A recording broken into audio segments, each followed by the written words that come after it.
Bismillahirrahmanirrahim. Assalamualaikum warahmatullahi wabarakatuh. Perkenalkan, saya Raizal Rizky, salah satu guru di SMP Negeri 1 Sampulawa, merupakan calon guru penggerak Angkatan ke-8 Provinsi Sulawesi Tenggara, Kabupaten Buton Selatan, tahun 2023. Kali ini saya akan memaparkan tentang demonstrasi kontekstual, pemikiran Ki Hajar Dewantara, pendidikan yang berpihak pada murid. Menurut Ki Hajar Dewantara, pendidikan dan pengajaran merupakan satu kesatuan yang saling berhubungan antara satu dan lainnya.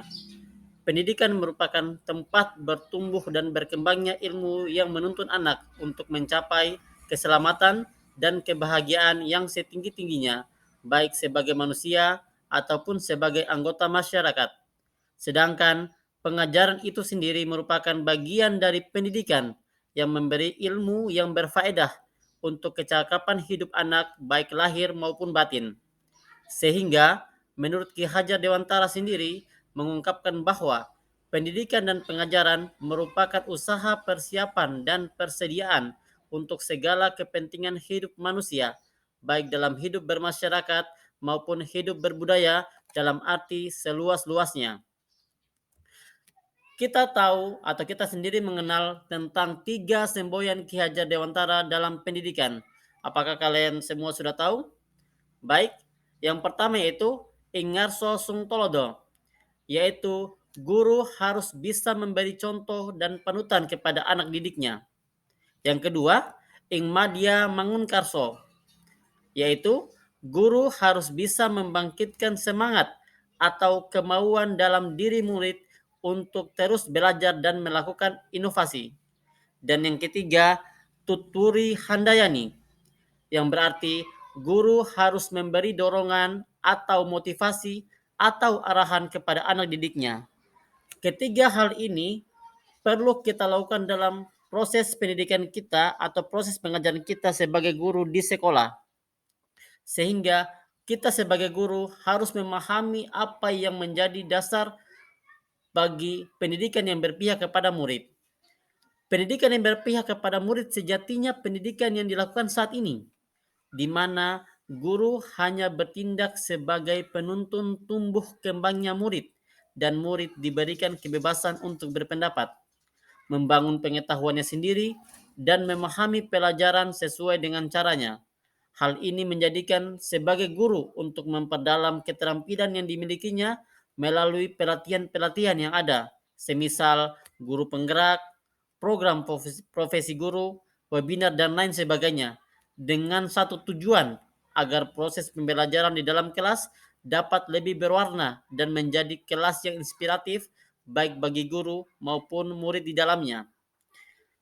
Apa yang perlu kita pahami sebagai guru dalam mengajar siswa kita atau mengajar murid kita di dalam kelas? Yang pertama, yaitu kita sebagai guru harus memahami bagaimana karakter murid yang ada di dalam kelas dan apa tujuan pengajaran kita sebagaimana mestinya di dalam kelas tersebut.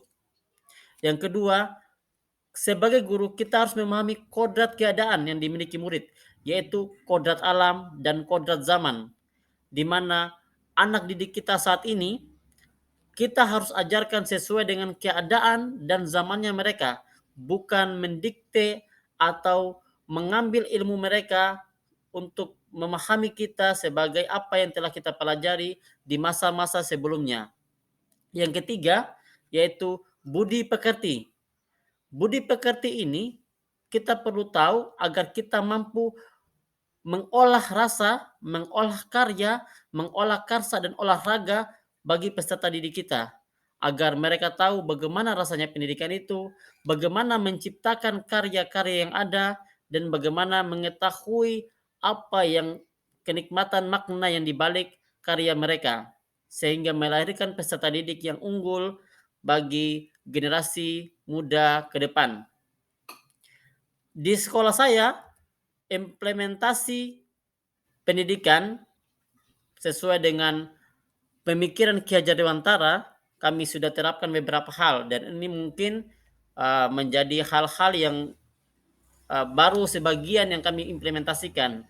Yang pertama yaitu di sekolah saya diadakan kegiatan ekstrakurikuler, di mana ekstrakurikuler yang ada disesuaikan dengan minat siswa, semisal pramuka, baca tulis Al-Quran, seni musik dan tari, serta olahraga. Selanjutnya, apa yang dilakukan yaitu kegiatan belajar mengajar yang bervariasi. Kegiatan pembelajaran yang dimulai seperti kegiatan menggunakan model pembelajaran yang mendukung perkembangan siswa. Ketiga, yaitu pembelajaran proyek penguatan profil pelajar Pancasila yang diberikan kepada siswa untuk menimbulkan nilai kecintaan siswa kepada Pancasila dan negara, serta mengembangkan potensi-potensi yang ada di dalam diri siswa untuk berkembang seluas-luasnya. Serta apa yang dilakukan setiap harinya, yaitu ketika awal kegiatan, di setiap harinya dimulai dengan apel pagi yang terdapat doa bersama di dalamnya.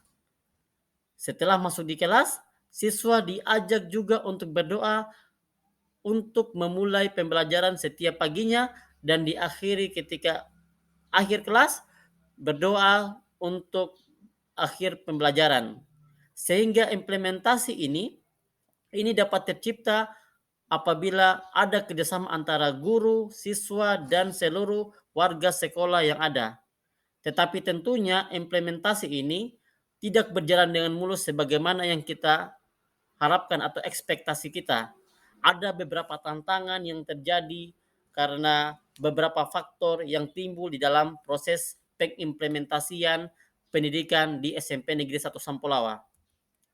Yang pertama, tantangannya yaitu masih terdapat guru yang dalam pembelajarannya menerapkan teacher center. Dalam artian guru sebagai patokan ilmu, guru sebagai sumber ilmu. Padahal di masa saat ini, guru hanya sebagai penuntun perkembangan peserta didik. Yang kedua, masih rendahnya minat dan motivasi murid dalam mengikuti program-program yang telah disediakan oleh sekolah. Dan yang ketiga, kemampuan guru yang masih belum menyeluruh dalam memahami pemikiran Ki Hajar Dewantara, yaitu pendidikan yang berpihak kepada murid. Untuk menyelesaikan tantangan-tantangan ini, maka kami coba memberikan solusi, yaitu yang pertama, menggunakan model atau metode pembelajaran yang bervariatif agar murid lebih nyaman saat belajar di kelas. Hal ini untuk menjadikan siswa terpacu pembelajarannya di dalam kelas. Yang kedua, guru mengikuti berbagai pelatihan atau seminar atau workshop untuk dapat mengembangkan keterampilan dan menguatkan pemahaman tentang pendidikan yang berpihak kepada murid. Dan yang ketiga, guru tidak boleh bosan dalam memberikan contoh teladan yang baik kepada murid. Ya, itulah solusi yang dapat kami berikan dari saya.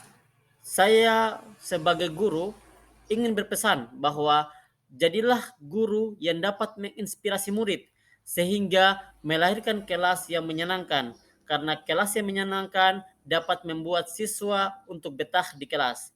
Baik, terima kasih saya ucapkan. Billahi taufiq wal hidayah. Wassalamualaikum warahmatullahi wabarakatuh.